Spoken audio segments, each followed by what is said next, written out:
Dr. Elliott Cooper, who's a researcher at King's College in London and an expert on the policing of youth culture. What's your reaction to these?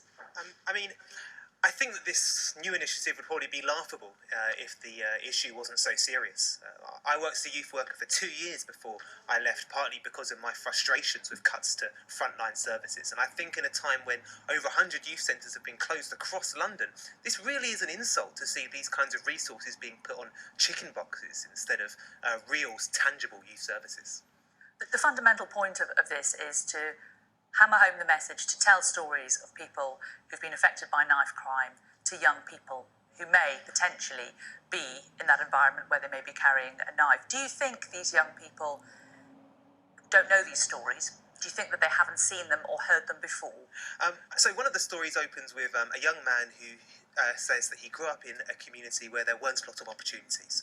Well, here's an idea. Instead of writing a story about a young man who grows up in a community with not enough opportunities and putting it on a chicken box, why not make more opportunities in those specific communities? Why not reinvest in those kinds of youth services that have been cut? Why not invest in those kinds of mental health provisions that have been cut? Why not invest in the educational maintenance allowance, which has been scrapped? I think it's a profound insult to these young people as well, when these opportunities are being taken away, that you're putting a story about this lack of opportunity on the back of a chicken box.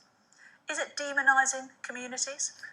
I think in some ways it does create an air of the idea that violence and criminality, or whatever you want to call it, is something which exists within these chicken shops. And I think it does play, in some ways, on quite crude stereotypes as well, which I think the government is quite well aware of, but doesn't really care about. But the government is doing this, and Priti Patel says she will not apologise for it because she's doing it alongside other things. She says this is one element of something, including increasing stop and search, increasing police on the streets. Again, there will be things I presume that you will also argue need to come alongside community investment.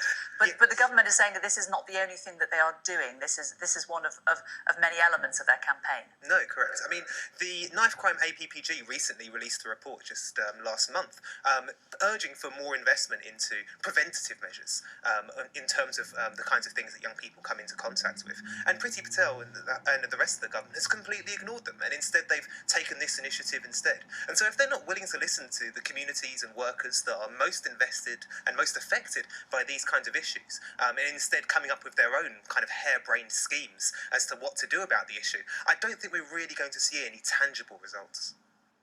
Isn't it important, though, to get the message to young people about the devastating effects of knife crimes, that they may not be reading the newspapers, they may not be looking at other sources of information about knife crime. They will be learning about it from their friends, and we see things like grime music, and there are a lot of media outlets that glorify knife crime. This is an opportunity for the government to just get the message to them that it is not good.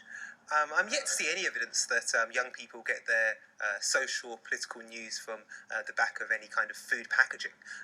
Maybe if the government were interested in reaching young people, they would invest in the kind of media outlets or institutions that young people engage with and get their news from.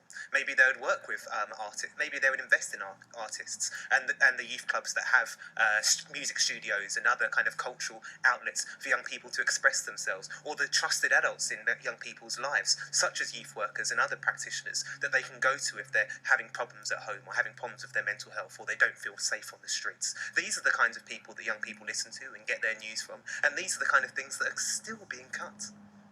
Okay, Dr. Elliott Cooper from King's College London, good to talk to you. Thanks very much for joining us. This is Sky News Today. Coming